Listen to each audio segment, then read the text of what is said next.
Hi, Gary Stearman. It is time for another commentary. Believe me, it's time.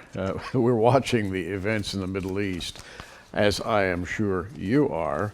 And as things are happening so quickly, it'll be impossible to give a blow-by-blow account of what's happening in the Middle East, except to say, as reported by BreitbartNews.com on the 29th of September, and I quote, Russia has reportedly reached an agreement with Iraq, Syria, and Iran to share intelligence about the Islamic State, that's ISIL or ISIS, without notifying the Obama administration. Now, we have noted, beginning with Vladimir Putin's address to the 70th convening of the General Assembly at the UN, beginning with that speech on Monday, the 28th, Vladimir Putin more or less announced that he was in control of policy in the Middle East. Before that, the Russians have been, and we've talked about this for some time now, the Russians have been importing vast amounts of weaponry into Syria with the idea of propping up the government of Bashar al-Assad.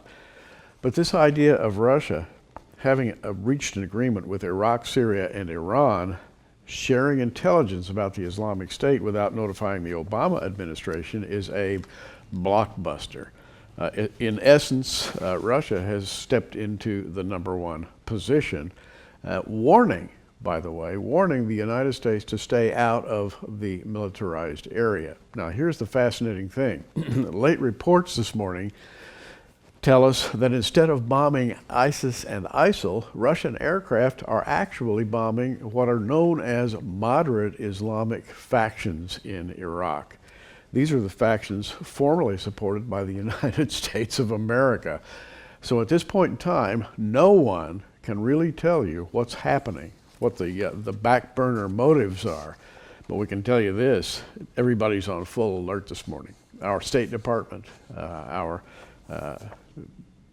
military people, certainly Israel's military people, are on full alert. And intelligence is, I'm sure, at 110%, even as we speak. What's going on here? Going back to Monday and Putin's speech before the General Assembly of the United Nations, and I'm quoting Vladimir Putin, he says, "It is now obvious that the power vacuum created in some countries in the Middle East and North Africa through the emergence of anarchy areas, which immediately started to be filled with extremists and terrorists, tens of thousands of militants are fighting under the banners of the so-called Islamic State." Here, Vladimir Putin is lamenting the power vacuum in the Middle East, the failure to apply pressure to radical Islamist groups.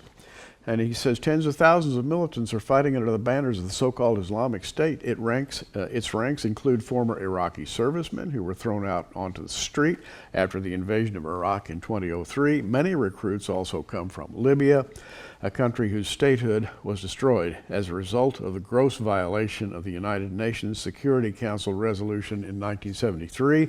And now the ranks of radicals are being joined by the members of the so-called moderate Syrian opposition supported by Western countries. Those are the people, by the way, this group, and let me read their name again as quoted by Vladimir Putin, Syrian opposition supported by Western countries. Those seem to be among the targeted on this Wednesday. Now, things are happening so quickly that we hardly dare make a positive statement about anything, except that the Russian airstrikes have placed Russia in the number one position in the Middle East. Do you notice when Vladimir spoke to the General Assembly, he mentioned not only ISIS and ISIL in Syria, he also mentioned Iraq, he mentioned Iran, he mentioned other power groups, including those in North Africa. That would be Libya, that would be Egypt, that would be Ethiopia, Eritrea. I just want to read the Bible because when you read Ezekiel 38, It's all about the invasion of Gog. Bible students have practically worn this passage out over the last 25, 30 years, warning that one day Russia could invade the Middle East, and saying that the Gog mentioned in Ezekiel 38 was the leader of Russia. Ezekiel 38:1, and the word of the Lord came unto me, saying, Son of man, set thy face against Gog, the land of Magog, chief prince of Meshech Tubal, and to prophesy against him, and say, Thus saith the Lord God, Behold, I am against thee, O Gog, the chief prince of Meshech and Tubal. I'll turn thee back, put hooks into thy jaws, bring thee forth, and all thine army, horses, horsemen, all of them clothed with all sorts of armor. Of course, that would be a modern army, even a great company with bucklers and shields. Now, these are King James words for armaments of various kinds. All of them handling swords. In other words, armed forces coming forth. Now, verse 5 of Ezekiel 38 says, Persia, that's Iran, Ethiopia, that's northeast Africa, and Libya, that is northern Africa, with them, all of them with shield and helmet. Gomer and all his bands, the house of Togarmah, the north quarters, all his bands. Now, this is a massive force by the time this invasion befalls Israel. It's a massive force which at that time apparently is a coalescing of the disparate rebel groups that we're watching today. And in his speech, by the way, to the UN, Vladimir Putin mentioned all these groups in a diatribe against the Islamic State. And he says, and this again is from his speech to the United Nations, having established a foothold in Iraq and Syria, the Islamic State has begun actively expanding to other regions. It is seeking dominance in the Islamic world, and not only there, it plans to go further than that. The situation is more than dangerous. I'm quoting Vladimir Putin. And he says, and I'm going to skip down further in his speech to the United Nations, unfortunately, dear colleagues, I have to put it frankly, Russia is not an exception. We cannot allow these criminals who already tasted blood to return back home and continue their evil doings. No one wants this to happen, does he? Russia has always been consistently fighting against all terrorism in all its forms. So says Vladimir Putin. Well, that's what he said to the United Nations. And then he said, today we provide military and technical assistance both to Iraq and Syria and many other countries of the region who are fighting terrorist groups. And so Vladimir Putin, Monday, September 28th, to the United Nations, proclaims himself the moral arbiter of the Middle East. He's sent planes in. I've got here a bulletin that I printed off just before I did this update on Wednesday. And it says, Russian warplanes have begun bombing Syrian opposition targets in the war-torn nation's north, working on behalf of dictator Bashar al-Assad, according to a senior military official. The official said airstrikes targeted fighters in the vicinity of Homs, that's in northern Syria, located roughly 60 miles east of a Russian naval facility in Tartus. Well, we've been talking about that. That's a deep water seaport in the Mediterranean. Russian weapons are coming in 24/7 into the port of Tartus. They're being offloaded into railways that distribute the weapons systems throughout Syria, supporting Bashar al-Assad. And of course, the stated purpose of all this by Vladimir Putin is to stabilize the region. You know, and I know that's not the truth. The purpose of all this is for Russia to establish its precedence in the Middle East. Sensing a power vacuum, they've moved in. In the old days, if the United States had seen this happening, through back-channel sources, it would have warned the Russians, you call your airplanes back or it's going to be big trouble for you. Not anymore.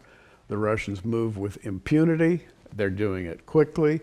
They're doing it openly. They don't care who watches. They don't care who says no. They feel as though their hour has come. And I've got to tell you that when I read Ezekiel 38, and I would direct these comments to all of you who have taken the view that perhaps Gog is the leader of, let's say, the old territory of the Ottoman Empire, Turkey. Could Gog be Turkey? Well, if so, Turkey is remaining very, very quiet these days. There is a Gog, and he's moving very, very quickly, boldly down into the region. Am I saying this is Ezekiel 38 happening? No, but I would say it's the precursor. And again, just read it for yourself. Ezekiel 38, 4 and 5 talks about an armed force moving down. Verse 5 says Persia, Ethiopia, Libya. It mentions Gomer and all his bands. We've talked for years about who that would be. Gomer would be a coalition of forces from the Caucasus region and on to the northwest. By the way, that's the Crimea, and moving to the northwest, and Russia has been involved in taking over that part of the country as well.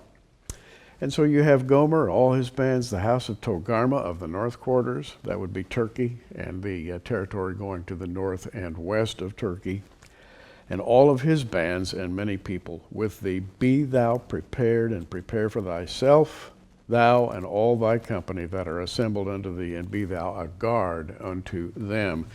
That's Ezekiel 38:7. I just have to tell you that I don't want to say we're there, but we're there. It's happening. Is Bible prophecy being fulfilled? In other words, Ezekiel 38? Not at the moment. Do not run around saying Gary Stearman said that Ezekiel 38 is being fulfilled. But I do see the precursors to the fulfillment of Ezekiel 38. And most importantly, the Russians now are acting autonomously. They fear no one, least of all the United States. They're moving forward. One final comment. Vladimir Putin has said on numerous occasions that he feels that the darkest hour for his people in the 20th century was the collapse of the old Soviet Union. And he has said to anyone who would listen that his goal is to reestablish the Soviet Union in all its glory. And he wants to extend Russia's military power. In fact, he's doing just that, and we're not stopping him. That is a movement of, as the expression goes, biblical proportions. Well, there's so much I could read in these news bulletins, but I'm sure you'll be watching television a lot in the next 2 or 3 days, because believe me, a lot's going to be happening in the Middle East, driven by, dare we say, a Russian invasion of the Middle East? Wow. Think about it. And we really are watching. So you keep watching too. I'm Gary Stearman. By the way, it wouldn't be a bad idea to be in prayer as these things begin to happen. Pray for our beloved country. Talk to you soon. And by the way, watch our website as well, because we cover a lot. And we'll see you on Facebook. Talk to you later. Thanks for joining us on Prophecy Watchers. You can find us on the web at prophecywatchers.com, where you can sign up for our free email newsletter, or follow us at facebook.com/prophecywatchers. In the meantime, keep watching, everybody, and we'll see you soon.